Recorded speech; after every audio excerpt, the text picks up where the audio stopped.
TitleMatchNetwork.com. What are your memories of the Bash 87 series without Dick Murdoch? Wild and crazy. I mean,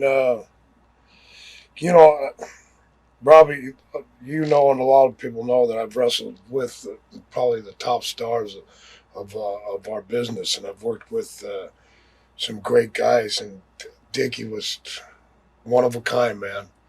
I mean, you talk about an art in the ring, that's an art. I mean, he was no pretty looking guy. He didn't have no abs. He had an old beer gut, and he believed in drinking Long Star, or what's the old beer, that Texas Long Star beer, and he believed in rodeo cold beer.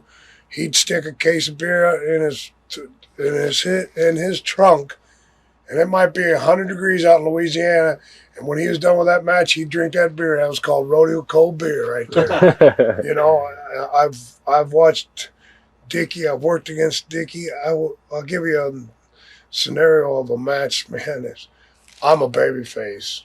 He's a heel. Amarillo, Texas, where he's from. Where do you think I am when I walked out in that ring? I was the heel.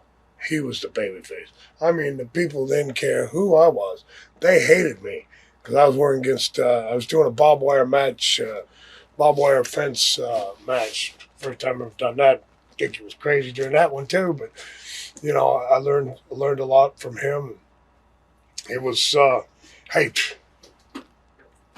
Dickie, man. Dickie was a great professional wrestler. Now, did you work the Tower of Doom match at the Bash, or was that? Yeah, you worked the three cages. The 3 cages. Right. I was the one. I was the one who wasn't afraid of the cages. I was the one sitting outside rocking all the cages, and we were supposed to go up inside the cage. I said, no way. I went climbing all the way to the top, outside the cage, man. I thought that was a rush, man. I thought, all right, you guys are gonna put us in cages, like what it's like Donkey Kong. Mm-hmm. That's what it was like, you know.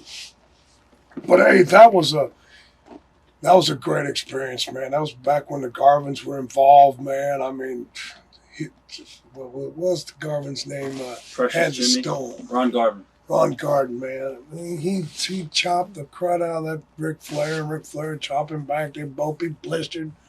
I mean, wow, yeah, that was great, man. That tower, when they came up with that, and they said I was in it, I was on a high, man. I was going, yeah. You know, you got all these big guys all bolted up and everything, and they're all afraid to even get up. Boy, I wanted to know what I was going to be in, you know. If this thing's going to fall apart, I'm going to make it fall apart. You know what I mean? So I was out there shaking and rocking and rolling, and, man, I said, I'm going to climb up. And I got to the top, man, and then people, it was at the Omni, right? Yeah, man, that was great. That was great. It was NWA. Well, high classier guys. I mean, they all were spending a lot more money than we were. Right. You know, I mean, they were spending, they was getting a lot more money too, you know. And I saw the thing that Ric Flair always says for an interview, ride them fast cars, limousines, and fast women, and that's the way it was over there. I mean, it was the fast lane life. I mean, we'd be in Lear jets or one of them airplanes that Jim Crockett owned, and I mean, limos would be picking us up. But you know, at that point, I mean, what do you used to call them? The summer.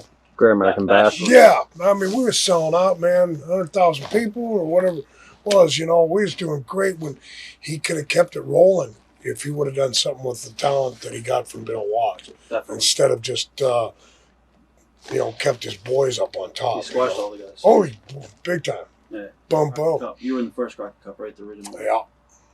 Well, it's wild. I believe that was at... New Orleans. Yes, it was. It was at the Superdome. Yeah, it was great, man. I remember taking a picture and we was all holding the belt for the pro. What's his called? Abner. Bill Apter, PWI. Yeah, the belt, the cup we were all pulling against it. Yeah, that was good. It was a great tournament to have at the Dome too. You know, that's where he should have. when he started doing his whole thing right there, that was the greatest place to start doing his working with the UWF, with NWA, start doing stuff with him. You know what I mean? Because he had a great house, great timing right there. You know. TitleMatchNetwork.com